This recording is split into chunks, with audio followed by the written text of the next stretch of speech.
नमस्कार दोस्तों, स्वागत है आप सभी का। आज मैं आपको एक नई कहानी सुनाने वाला हूँ और यह कहानी है एक भिखारी की।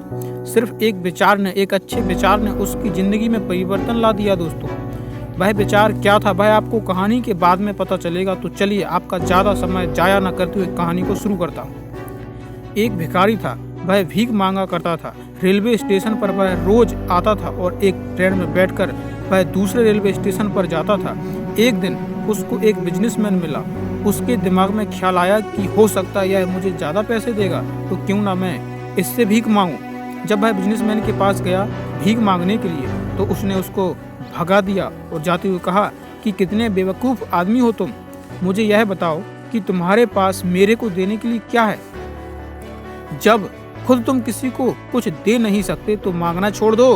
दोस्तों, भिखारी के दिमाग में यह विचार आया और घर आने के बाद वह सोचने लगा कि मैं क्या दे सकता हूँ लोगों को। तब ही उसके दिमाग में ख्याल आया कि मैं आगे से लोगों को एक फूल दूंगा, छोटे छोटे फूल। जब भी वह लोगों से भीख मांगता और बदले में उसको फूल देता, लोग सोचते कि यह भी भिखारी कितना अच्छा है, पहली बार इस तरीके का भिखारी देखने को मिला है जो बदले में फूल देता है। अब दूसरी बार वही बिजनेसमैन उसको मिला, उसने उसको भीख मांगी, तो इस बार उस बिजनेसमैन ने उसको पैसे दिए और बदले में वह फूल ग्रहण किया।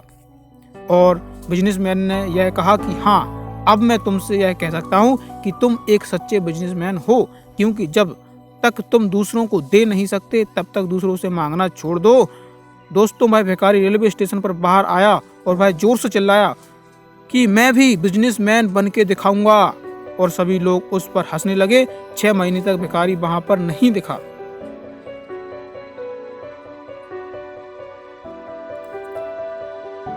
और अगली बार जब वह वापस ट्रेन में आया तो उस व्यक्ति से उसकी वापस मुलाकात हुई, और इस बार वह दोनों व्यक्ति सूट बूट में थे।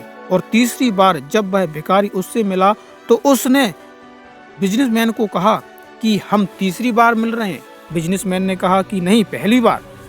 तो उसने कहा, जब मैं भीख मांगता था दूसरी बार जब मैं आपसे मिला तो मैंने आपको फूल दिया था, बदले में आपसे पैसे लिए थे, और आज मैं आपके बराबर बात कर रहा हूँ और मेरा फूलों का बहुत बड़ा बिजनेस है। दोस्तों, वह बिजनेसमैन शुभकामनाएं देता है। तो इस कहानी का मूल संदेश यही है कि एक विचार, अगर आप खुद को बदलना चाहते हो तो खुद को बदलने के लिए सिर्फ एक विचार पर्याप्त है। एक विचार आपकी ज़िंदगी में रौनक ला सकता है। और सबसे महत्वपूर्ण बात यह है कि जब तक ज़िंदगी में दूसरों को दे नहीं सकते हो तो किसी से मांगने की उम्मीद मत रखो। दोस्तों, आप अगर किसी से मांगते हो तो बदले में उसको भी कुछ दो। यह ज़िंदगी का उसूल है। मुझे उम्मीद है कि यह कहानी दोस्तों आप सभी को अच्छी लगी होगी।